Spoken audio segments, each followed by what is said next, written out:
आजकल बिहार में एक ही बात सुनाई दे रही है, चाहे वह पटना का चाय दुकान हो, चाहे वह गांव का चौपाल, सब लोग एक ही सवाल पूछ रहे हैं, अब बिहार का मुख्यमंत्री कौन बने। काहे कि बिहार की राजनीतिक में अभी बड़ा खेल चल रहा है। इतने साल से बिहार के चेहरा रहे नीतीश कुमार, अब राजनीति के नए दाव खेलने की शुरू हो रही। अब कुर्सी खाली होती है तो कई नेता लाइन में खड़े हैं। कोई बोल रहा है कि सम्राट चौधरी मुख्यमंत्री बनेंगे, तो कोई कह रहा है भाजपा किसी और नए चेहरा को मौका दे सकते। तो आज हम पूरी मामला समझेंगे एकदम आसान भाषा में। बिहार की राजनीतिक हमेशा बहुत दिलचस्पी रहा। आज से 30-40 साल पहले बिहार की राजनीतिक में एक नाम बहुत चमकता था, जिनका नाम है लालू प्रसाद यादव। उनका अंदाज देहाती था, बोलने का कला अलग था और लोग उनको बहुत पसंद करते थे। फिर उनकी पत्नी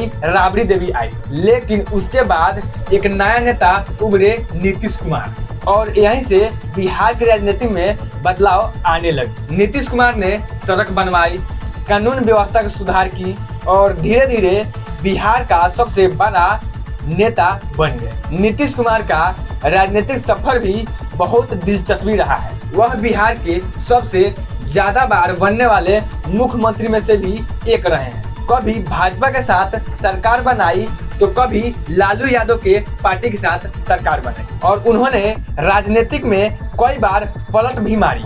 लेकिन एक बात साफ है कि ज्यादा बार बिहार की कुर्सी पर नीतीश कुमार ही बैठते थे। अब सवाल ये उठता है, अचानक मुख्यमंत्री बदलने की चर्चा क्यों हो रही है? इसके पीछे कई कारण बताए जा रहे हैं। पहला कारण ये है कि राजनीति की नई चेहरा को मौका देना। दूसरा कारण चुनाव की तैयारी। राजनीतिक में कई बार ऐसा होता है कि चुनाव से पहले नया चेहरा लाया जाता है ताकि जनता को लगे सरकार में बदलाव हो रही है। अब असली सवाल यह है, अगर मुख्यमंत्री बदल जाता है तो कुर्सी पर कौन बैठे? बिहार की राजनीति की कुर्सी ऐसे ही नहीं मिलती। इसके पीछे बहुत बड़ा खेल होता है, जाति का फैसला, पार्टी का फैसला और नेताओं की ताकत। सबसे ज्यादा चर्चा जिन नाम की हो रही है वह है सम्राट चौधरी। बिहार के भाजपा के बड़े नेता हैं। उनकी खास बात यह है कि उनकी संगठन में मजबूत पकड़ है और वे पिछड़ा वर्ग से आते हैं। उनकी जाति कुशवाहा यानी कोयरी है। पार्टी में मजबूत समर्थन है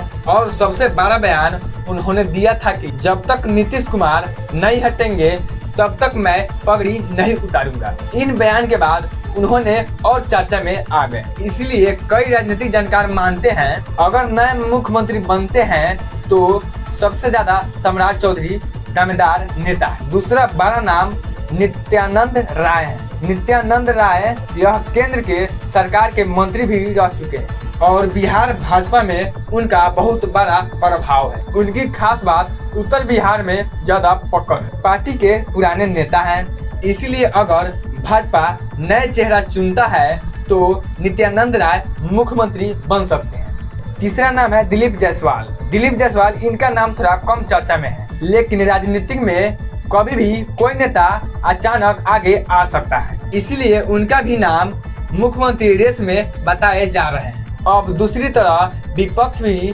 चुपचाप बैठा नहीं है। वहाँ सबसे बड़ा चेहरा तेजस्वी यादव जी है, जो लगातार सरकार पर हमला करते रहे हैं। अगर मुख्यमंत्री बदल जाता है तो विपक्ष कहेंगे, देखिए सरकार कह रही है कि काम सही से नहीं हुआ। बिहार की राजनीतिक में एक चीज बहुत महत्वपूर्ण है, जाति समीकरण। यहाँ अलग अलग समाज के लोग हैं, जैसे कुशवाहा यानी कोयरी, यादव, राजपूत, भुइहार, कुर्मी, ब्राह्मण, पिछड़ा वर्ग आदि।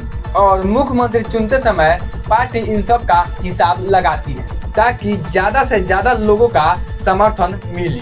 अब सवाल है आगे क्या होगा। राजनीतिक में कुछ भी तय नहीं होता है, लेकिन अगर माहौल देखे और नेताओं का ताकत देखे तो फिलहाल जिन नामों का सबसे ज्यादा चर्चा है वो है सम्राट चौधरी। लेकिन राजनीतिक में आखिरी फैसला पार्टी का होता है। बिहार की कुर्सी का खेल अभी भी जारी है। देखना यह होगा कि नीतीश कुमार ही मुख्यमंत्री रहेंगे या कोई नए नेता इसे संभालेंगे। और अगर नया मुख्यमंत्री बनता है तो सबसे ज्यादा चर्चा में नाम है वो है सम्राट चौधरी। अब आप बताइए कि आपके हिसाब से बिहार के मुख्यमंत्री कौन बनना चाहिए, आप कमेंट में जरूर बताइए। और अगर वीडियो अच्छा लगे तो चैनल को सब्सक्राइब जरूर कीजिएगा। अगर वीडियो अच्छा लगे तो चैनल को सब्सक्राइब जरूर कीजिएगा। तो चलिए दोस्तों, आज तक इतना ही काफी है। तब तक फिर मिलते हैं किसी अगले वीडियो में। जय हिंद, जय भारत।